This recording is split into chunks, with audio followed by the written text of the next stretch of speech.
Station.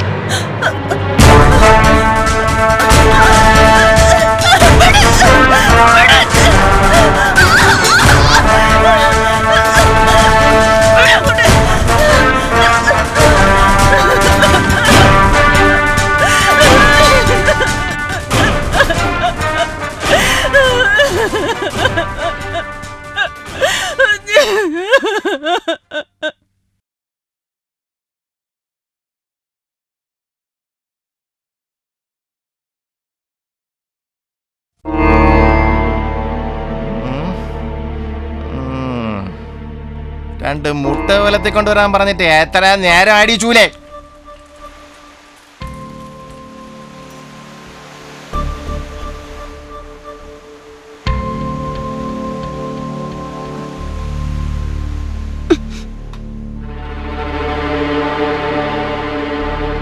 ഓ എഴുന്നള്ളിയ ഈയിടെയായിട്ട് നിനക്ക് നെകളിപ്പത്തി കൂടിയിട്ടുണ്ട്.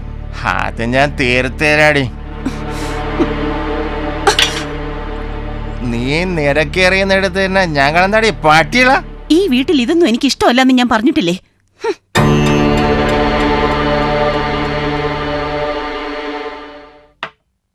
എന്റെ വീട്ടിൽ എന്നോട് ആജ്ഞാപിക്കാൻ നീ ആരാടി പുല്ല?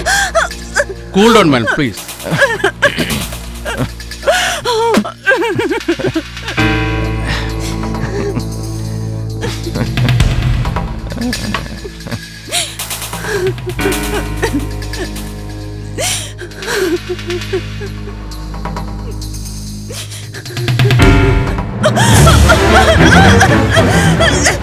സാരമില്ല, അവനൊരു മുരടനാണ്. കോട്ടടി, നിനക്ക് ഞങ്ങളൊക്കെ ഇല്ലേ? മാതൃത്വത്തിന്റെ മഹനീയതയാർന്ന സ്ത്രീജന്മം ഇവിടെ വേട്ടയാടപ്പെടുകയാണ്. സുഹൃത്തുക്കളെയും കൂട്ടി മദ്യശാല വീട്ടിനുള്ളിലേക്ക് പറിച്ചു നട്ട ഗൃഹനാഥൻ ഇത്തരക്കാർ സ്വയം നശിക്കുന്നതോടൊപ്പം തന്റെ ജീവിത പങ്കാളിയെ കൂടി ഒരു വൻ ദുരന്തത്തിലേക്ക് വലിച്ചെറിയുകയാണ്. അന്യപുരുഷനാൽ സ്ത്രീത്വം പിച്ചു ചീന്തപ്പെടുമ്പോൾ സ്വബോധം നശിച്ച് സമീപത്ത് ഭർത്താവ്. തക്ക സമയത്ത് ബുദ്ധി ഉദിച്ചതുകൊണ്ട് മാത്രം പോലീസ് എത്തി ഇവരെ സംരക്ഷിക്കുകയായിരുന്നു. ഒരു ഫോൺ വിളിയാണ് ഇതിനവൾക്ക് തുണയായത്. സ്ത്രീകൾക്കെതിരെ സമൂഹത്തിൽ നടക്കുന്ന എല്ലാത്തരം പീഡനങ്ങളിൽ നിന്നും അവരെ സംരക്ഷിക്കുവാൻ സദാ ജാഗരൂകരായി വനിതാ സെൽ പ്രവർത്തിക്കുന്നു. വീട്ടിനുള്ളിൽ സ്ത്രീകളെ മാനസികവും ശാരീരികവുമായ അതിക്രമങ്ങളിൽ നിന്നും സംരക്ഷിക്കുവാൻ 2005 ഭാരത സർക്കാർ protection of women from domestic violence act എന്ന പേരിൽ നിയമം തന്നെ നടപ്പിലാക്കിയിട്ടുണ്ട്. ഇത് പലയിടത്തും സംഭവിക്കാം. ഇത്തരം സന്ദർഭങ്ങൾ കൂടുതൽ വഷളാകുന്നതിന് മുമ്പ് വനിതാ സെല്ലിന്റെ സഹായം സ്വീകരിച്ചിരുന്നെങ്കിൽ കാര്യങ്ങൾ ഇവിടെ വരെ എത്തിച്ചേരില്ലായിരുന്നു. ഇങ്ങനെ ഒരു സന്ദർഭം ഒഴിവാക്കപ്പെടാമായിരുന്നു. ദമ്പതികളെ വിളിച്ചുവരുത്തി തുറന്ന ചർച്ചകളിലൂടെയും കൗൺസിലിങ്ങുകളിലൂടെയും പ്രശ്നങ്ങൾ ഗൗരവപൂർവ്വം പഠിച്ച് പരിഹാരം നിർദ്ദേശിക്കുവാനും തകർന്നു പോയേക്കാമായിരുന്ന ദാമ്പത്യങ്ങളെ കൂട്ടിയിണക്കാനുമാണ് വനിതാ സെൽ ശ്രമിക്കുന്നത്.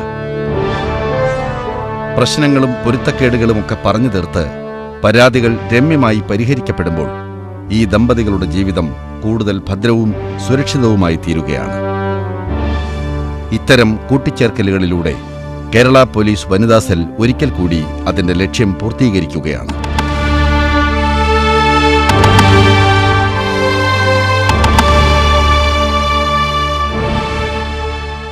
നമ്മുടെ കേരളത്തിൽ മാത്രമല്ല എല്ലായിടത്തും സ്ത്രീകളെ ഒരുപാട് ഉപദ്രവിക്കുന്നുണ്ട്. അത് ഏത് രീതിയിലാണ് എന്ന് പറയാൻ കുറച്ച് ബുദ്ധിമുട്ടാണ്. എന്നുവെച്ചാൽ ചിലത് പറയും, ചിലത് പറയുന്നില്ല, മറച്ചു കളയുന്നു. അത് ചെയ്യരുത്. എന്തായിരുന്നാലും നിങ്ങൾക്ക് എന്ത് ബുദ്ധിമുട്ടുണ്ടെങ്കിലും അത് ആരെങ്കിലും ഒരാളടുത്ത് പറയണം. എങ്കിലല്ലേ ഇത് മനസ്സിലാക്കാനുള്ള ഒരു സന്ദർഭം കിട്ടുകയുള്ളൂ. പറഞ്ഞയച്ചിട്ട് ഈ കോണ്ടാക്റ്റും അയാളുടെ കൂടെ ഉണ്ടായിരുന്ന 2 ഗുണ്ടകളും കൂടെ എന്നെ ദേഹോപദ്രവത്തിനായിട്ട് വന്ന് ചെറയിൽ താത്തളെന്ന് പറയും. എനിക്ക് ഈ കടം തീർക്കാൻ നിവൃത്തിയില്ല എന്നുള്ള പരാതിയായിട്ടാണ് അവിടെ വന്നത്. എൻ്റെ മരുമോൻ കുറച്ച് പൈസ ഒപ്പിച്ച് ഒരു പ്രമാണം എടുത്തപ്പോഴത്തേക്ക് ഭർത്താവിനെ ചെന്ന് വിളിച്ചിട്ട് വന്നില്ല. പ്രമാണം തിരിച്ചെടുക്കണമെങ്കിൽ ഭർത്താവിൻ്റെ സഹായം കൂടെ അങ്ങനെ ഞാൻ വിളിക്കാൻ ചെന്നപ്പോഴാണ് എനിക്ക് ഇത്രയും ആവശ്യത ഉണ്ടായത്. നല്ലതുപോലെ ഞാൻ നോക്കി, ഇന്ന് മാറും നാളെ മാറും എന്നൊക്കെ നല്ലതുപോലെ നോക്കി. പക്ഷേ 14 വർഷം കൊണ്ട് എൻ്റെ ശ്രമം മൊത്തവും പാഴായിപ്പോയി. ഈ മൂക്കിൻ്റെ ഇവിടുത്തെ എല്ല് പൊട്ടിപ്പോയി. ഇത് ചുമരിൽ ഒരച്ച അടിച്ചത്. ഒരു കൂട്ടുകാരൻ ഒരു കോള് വിളിച്ചു.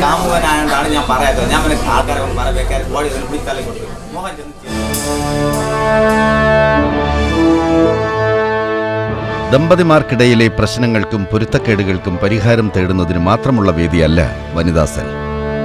പോലീസിനെക്കുറിച്ചുള്ള പരമ്പരാഗതമായ ധാരണകളെ പാടെ തിരുത്തിക്കൊണ്ട് സ്ത്രീകളുമായി ബന്ധപ്പെട്ട അനുബന്ധ വിഷയങ്ങളിലും നിയമം അനുശാസിക്കുന്ന രീതിയിലുള്ള സുരക്ഷിതത്വം നൽകാൻ വനിതാ സെല്ലിലെ ഓരോ ഉദ്യോഗസ്ഥനും സ്തുത്യർഹമായ സേവനമാണ് കാഴ്ചവെക്കുന്നത്.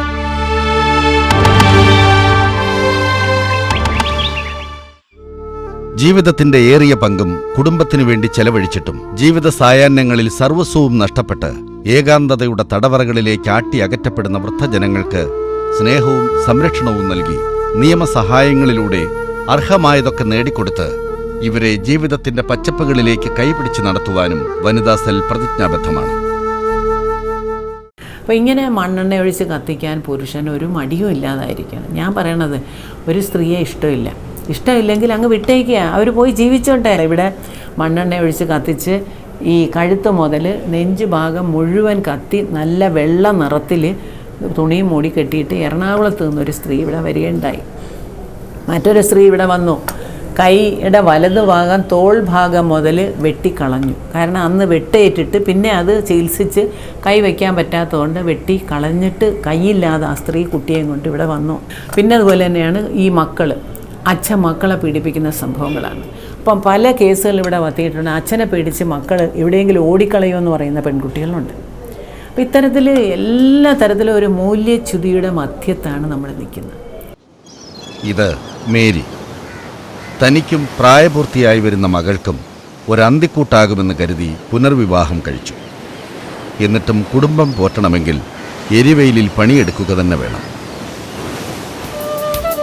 15-കാരിയായ ഇവൾ ലിസി പഠിക്കാൻ ബഹുമിടുക്കി. പക്ഷേ തുടർന്ന് പഠിക്കാൻ പണമോ രണ്ടാനച്ഛൻ്റെ അനുവാദമോ ഇല്ല.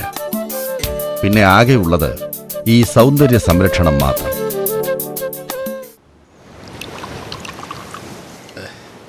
ഇത് പൗലോസ്, മേരിയുടെ രണ്ടാം ഭർത്താവ്. ഭാര്യ പൊരിവെയിലത്ത് പണിയെടുത്തുണ്ടാക്കുന്ന കാശ് തട്ടിപ്പറിച്ച് മദ്യവും മദിരാക്ഷിയുമായി കഴിയുന്നു. പിന്നെ ചില്ലറ അടിപിടികളുമൊക്കെയാണ് തൊഴിൽ.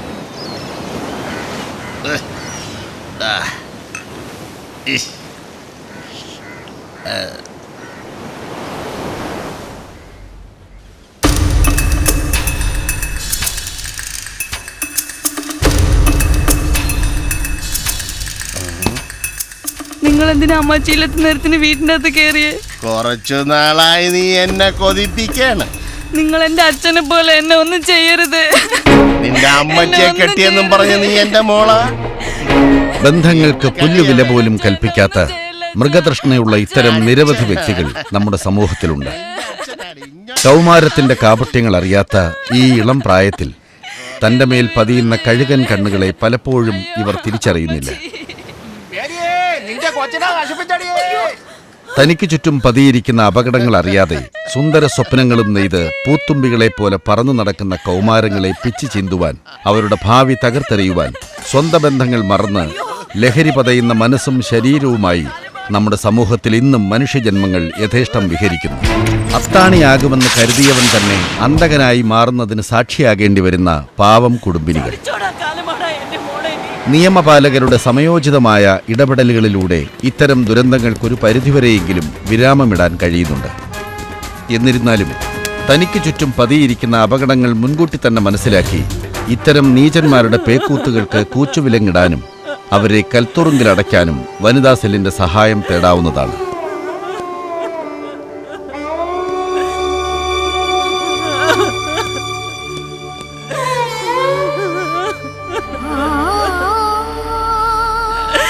സാർമാരെ, എന്റെ മോളെ ചതിച്ചു.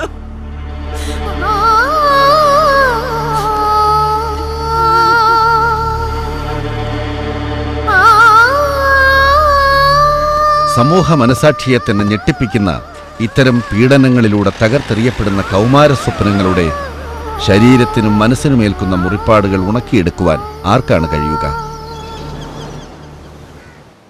സ്ത്രീക്ക് പുരുഷൻ്റെ ഒപ്പം നിൽക്കാൻ അവളെ ബലപ്പെടുത്തുക, അവൾക്ക് ധൈര്യം കൊടുക്കുക.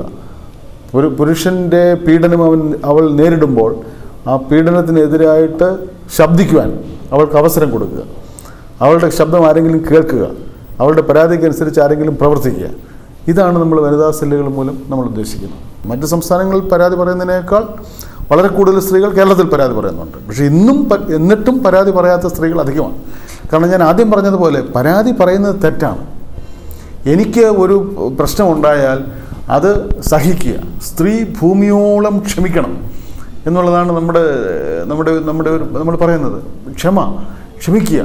ക്ഷമിക്കുന്നതാണ് കുടുംബത്തിൻ്റെ അന്തസ്സിന് നല്ലത്, ക്ഷമിക്കുന്നതാണ് കുടുംബത്തിൻ്റെ ശ്രേയസ്സിന് നല്ലത് എന്ന രീതിയിലുള്ള ഒരു സാംസ്കാരിക വിദ്യാഭ്യാസമാണ് നമ്മുടെ പെൺകുട്ടികൾക്ക് ലഭിക്കുന്നത്.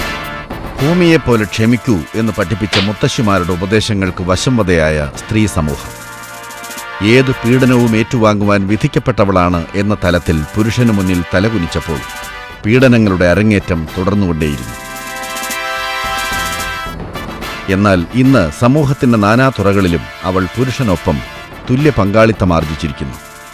പഴയതിൻ്റെ പുനരാവർത്തനങ്ങളെ ചോദ്യം ചെയ്യുന്ന ഒരു പുതിയ സംസ്കാരം ഉദയം ചെയ്തു കഴിഞ്ഞിരിക്കുന്നു. എങ്കിലും സ്ത്രീകൾ കൂടുതൽ ബോധവതികളാകേണ്ടിയിരിക്കുന്നു. തങ്ങൾക്ക് നേരെ നടക്കുന്ന ഏതു തരം ഹീന നീക്കങ്ങളെയും സസൂക്ഷ്മം നിരീക്ഷിച്ച് മുളയിലേ നുള്ളുവാനും വേണ്ട വിധത്തിൽ പ്രതികരിക്കുവാനും കഴിവുള്ള ഒരു പുതുതലമുറ ഒരു നല്ല നാളെയുടെ പ്രകാശം പരത്തുകയാണ്.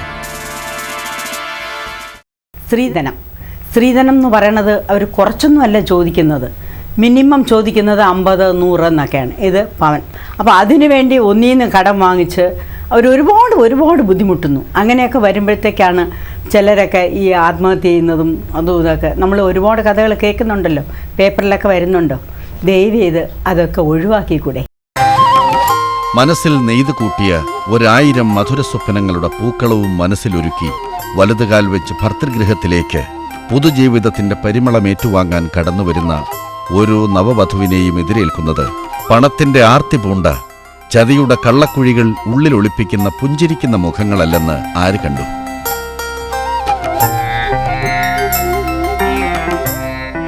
സ്ത്രീധനമെന്ന കടുത്ത സാമൂഹിക വിപത്തിനെതിരെ ശക്തമായ നിയമങ്ങൾ നിലവിലുണ്ടെങ്കിലും അത് പ്രാവർത്തികമാക്കുന്ന കാര്യത്തിൽ ബഹുഭൂരിപക്ഷവും വിമുഖത കാട്ടുകയാണ്. പൊന്നിന്റെയും പണത്തിന്റെയും പേരിൽ പെൺകുട്ടികളുടെ ജീവിതവും തൂക്കിവിൽക്കുമ്പോൾ ഇതാവശ്യപ്പെടുന്നവർ മക്കൾക്ക് നല്ലൊരു ജീവിതം നൽകുമെന്ന് വിശ്വസിക്കുന്നുണ്ടോ?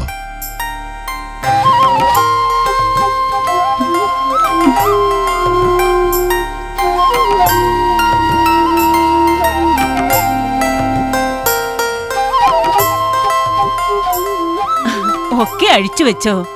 എന്റെ മോളെ, എന്തു പണിയാ ഇത്? ഇനി കാണാൻ വരുന്നവരോടൊക്കെ എന്തു പറയും? എന്റെ അമ്മേ, എനിക്കിതിലൊന്നും ഒരു ഭ്രമവുമില്ല. എല്ലാവരുടെയും സന്തോഷത്തിനാ. എങ്കിൽ പിന്നെ ഇതൊക്കെ ഞാൻ തന്നെ സൂക്ഷിച്ചോളാം. കള്ളന്മാരുള്ള കാലമാ.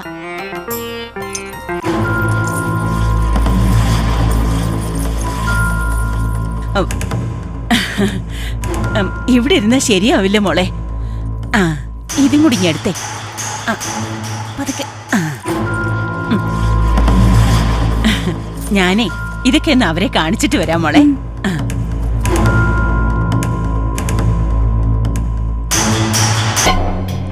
നിയമത്തെ മറികടന്ന് കോടികൾ സ്ത്രീധനമായി നൽകിയാലും പെൺകുട്ടികളുടെ ജീവിതം സുരക്ഷിതമാകുമെന്ന് ഉറപ്പുണ്ടോ? രക്തബന്ധങ്ങളുടെ പോലും മാറ്റുരച്ചു നോക്കുന്ന രാക്ഷസീയ ധനാർത്ഥിക്ക് മുന്നിൽ യുവമിഥുനങ്ങൾക്കും അവരുടെ സ്വപ്നങ്ങൾക്കുമൊന്നും യാതൊരു വിലയും ഇക്കൂട്ടർ കൽപ്പിക്കാറില്ല.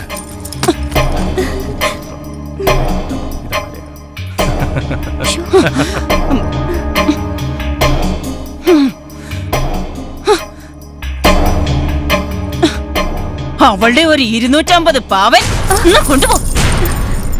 100 തികച്ചില്ല. അതും മാറ്റില്ലാത്ത സാധനം കൊണ്ടുവന്നിരിക്കുന്നു.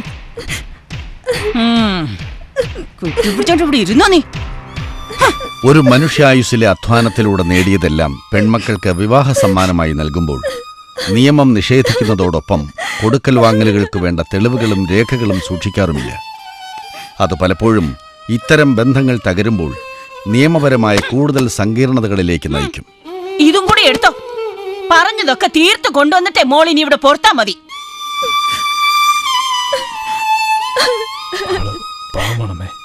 പറഞ്ഞു വിടരുത്. മിണ്ടാ നിക്കടാ.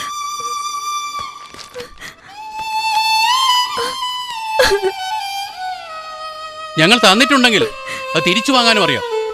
അതിനാണല്ലോ കോടതിയും പോലീസും ഒക്കെ. വാ മോളെ.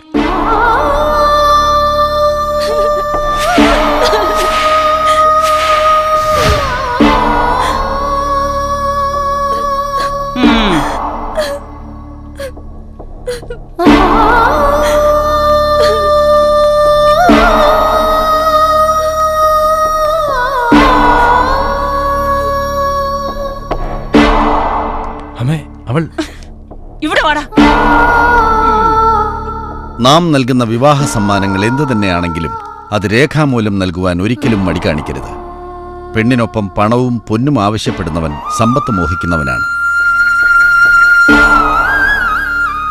കണ്ണും മനസ്സും മഞ്ഞളിപ്പിക്കുന്ന ഈ മഞ്ഞലോഹത്തിന്റെ മാസ്മരികത കൊണ്ട് വിളക്കി ചേർത്ത എത്രയെത്ര മംഗല്യസൂത്രങ്ങളാണ് പൊട്ടിത്തകർന്നത്. പൊന്നിനും പണത്തിനും ഉപരിയായി സ്നേഹിക്കുന്ന ഹൃദയങ്ങളുള്ളിടത്തേക്കാകട്ടെ ഓരോ പെൺകുട്ടിയും വലതുകാൽ വെച്ച് കയറി ചെല്ലുന്നത്. ഈ പീഡനങ്ങൾ അവർ തന്നെ സഹിക്കുന്നതല്ലാതെ എത്തേണ്ടടുത്ത് ഈ പരാതിപ്പെടാനായിട്ട് പലരും വിമുഖത കാണിക്കുന്നുണ്ട്. ഓരോ മനുഷ്യനും ജീവിക്കാനുള്ള അവകാശമുണ്ട്. ആ ജീവിക്കാനുള്ള അവകാശം എന്ന് പറയുന്നത് തന്നെ സ്വസ്ഥമായിട്ടും സന്തോഷമായിട്ടും സമാധാനമായിട്ടുമൊക്കെ ജീവിക്കാനുള്ള അന്തരീക്ഷമുണ്ട്. ആരോഗ്യപരമായിട്ടുമൊക്കെ ജീവിക്കാനുള്ള അവകാശം സ്ത്രീക്കും പുരുഷനും ഉണ്ട്. അത് സ്ത്രീക്ക് മാത്രമായിട്ട് അങ്ങനെ ഇല്ലാതില്ല. കൗമാരത്തിന്റെ തുടിപ്പുകൾ ഉള്ളിൽ നിറയുമ്പോൾ പെൺകുട്ടികൾക്ക് കരുത്താകേണ്ടത് ആത്മവിശ്വാസമാണ്, നന്മതിന്മകളുടെ തിരിച്ചറിവാണ്. നല്ല സുഹൃത്തുക്കളെ കണ്ടെത്തുവാനും നേർവഴിക്ക് ജീവിക്കുവാനും അവർക്ക് തുണയാകേണ്ടത് മാതാപിതാക്കളാണ്.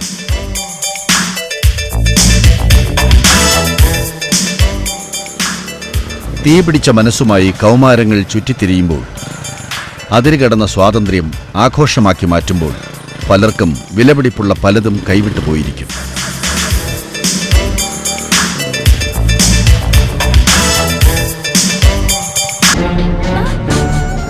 അമിതമായി നൽകുന്ന സ്വാതന്ത്ര്യം ഗുണകരമായ കാര്യങ്ങൾക്ക് പ്രയോജനപ്പെടുത്താൻ ഉതകുന്ന തരത്തിൽ ഒരു പുതുതലമുറയെ വാർത്തെടുക്കാനും മാതാപിതാക്കളാണ് ശ്രദ്ധിക്കേണ്ടത്. അല്ലെങ്കിൽ സ്വന്തം മക്കളെ പെരുവഴിയിൽ പിച്ച് ചീന്തപ്പെടുന്നതിന് ഒരുപക്ഷെ സാക്ഷികളാകേണ്ടി വരും.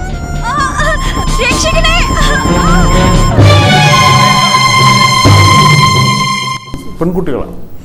അപ്പോൾ അതിൻ്റെ അർത്ഥം വളരെയധികം സ്വാതന്ത്ര്യം പെൺകുട്ടികൾക്ക് കിട്ടിക്കൊണ്ടിരിക്കുന്നു. എന്നിരുന്നാലും പരാതി പറയുന്ന കാര്യം വരുമ്പോൾ അവരെ എന്തോ പുറകോട്ട് പിടിച്ചു വലിക്കുന്നു. എന്നാൽ വർദ്ധിച്ച രീതിയിൽ സ്ത്രീ പോലീസിൻ്റെ സാന്നിധ്യവും സ്ത്രീ വനിതാ സെല്ലുകളുടെ സാന്നിധ്യവും എല്ലാ സ്ഥലത്തും ഉണ്ടെങ്കിൽ ഇതിനെക്കുറിച്ച് പരാതി പറയും.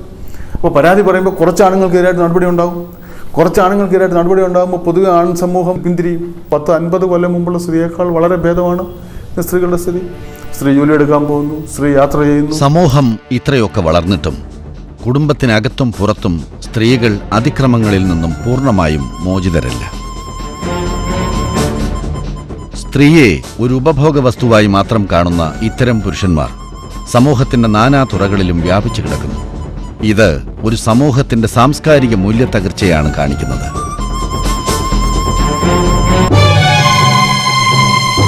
നമ്മൾ ആർഷഭാരത സംസ്കാരം എന്നൊക്കെ പറഞ്ഞാൽ സ്ത്രീക്കൊരു വലിയ മഹനീയമായ സ്ഥാനമാണ് സ്ത്രീക്ക് കൊടുത്തിട്ടുള്ളത്. സ്ത്രീയെ ഒരു ദേവിയെ പോലെ ആരാധിക്കണമെന്നൊക്കെ പറഞ്ഞുകൊണ്ടുള്ളതാണ് നമ്മൾ മനസ്സിലാക്കി നമ്മൾ ആ സംസ്കാരം എന്ന് പറയുന്നത്. പക്ഷേ അതിന് വിപരീതമായിട്ട് ആ സ്ത്രീക്ക് ഒരു സഹജീവിയാണെന്നുള്ള ഒരു പരിഗണന പോലും കിട്ടുന്നില്ല. എത്തിയല്ലോ. നിനക്ക് മാത്രം എന്നും ഓഫീസിൽ 6 മണി വരെ സമയം. വെറുതെ വീട്ടിൽ കുത്തിയിരിക്കുമ്പോ നിങ്ങൾക്ക് ഓരോന്ന് തോന്നും. നിങ്ങൾക്കെങ്കിലും അമ്മയുടെ ഗതികേടുണ്ടാവാതിരിക്കാൻ നല്ലോണം പഠിച്ച് രക്ഷപ്പെടാൻ നോക്ക്.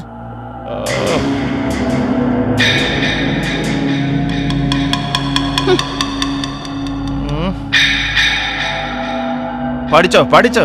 എന്റെ മക്കൾ അമ്മയെ കണ്ട് തന്നെ പഠിച്ചോളണം.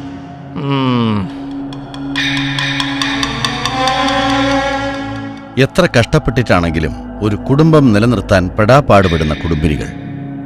മക്കളുടെ ഭാവിയെ കരുതി സർവവും സഹിക്കുന്നവർ. ഇവിടെ എന്താടി ചോന്ന് കിടക്കുന്നത്? സമാധാനം ആയല്ലോ.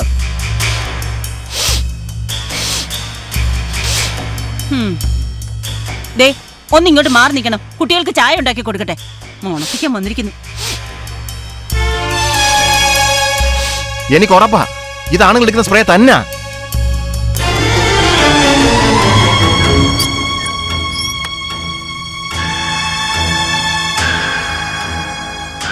കണ്ടുപിടിച്ചടി, കണ്ടുപിടിച്ചു. ഇവിടെ ഇങ്ങനെ മണമുള്ളൊരു സ്പ്രേ ഇല്ല. ഏതമ്മന്റെ കൂടെ അടി നീ ഇന്ന് പോയത്? എനിക്കത് അറിഞ്ഞേ പറ്റൂ. ഞാൻ ഒരുത്തി ഒറ്റയ്ക്ക് ഈ കുടുംബം കൊണ്ടുപോകാൻ പെടുന്ന പാട്. സ്പ്രേയാ നിങ്ങൾക്ക് മുഴുത്ത വട്ട. തന്നടി, നിന്നെ പോലുള്ള ഒടുവിൽ ഇങ്ങനെ തന്നെ പറയും. പിന്നെ സൗകര്യമാണല്ലോ എല്ലാത്തിനും. സംശയത്തിന്റെ തീച്ചൂളകളിൽ കിടന്ന് നീറി കഴിയുന്ന എത്രയോ ഭാര്യമാർ. ചുമതലകളിൽ നിന്നും ഒഴിഞ്ഞു മാറുവാൻ പരിഭവങ്ങളും ആരോപണങ്ങളും മറയാക്കുന്ന മടിയനായ ഭർത്താവ്. ഇത്തരക്കാർ കൊളുത്തുന്ന ചിതകളിൽ കത്തി അമരുന്നത് ഒരു ദാമ്പത്യത്തിനൊപ്പം ഭാവി തലമുറയുടെ സ്വപ്നങ്ങളും പ്രതീക്ഷകളുമാണെന്ന് ഇവർ മറന്നുപോകുന്നു.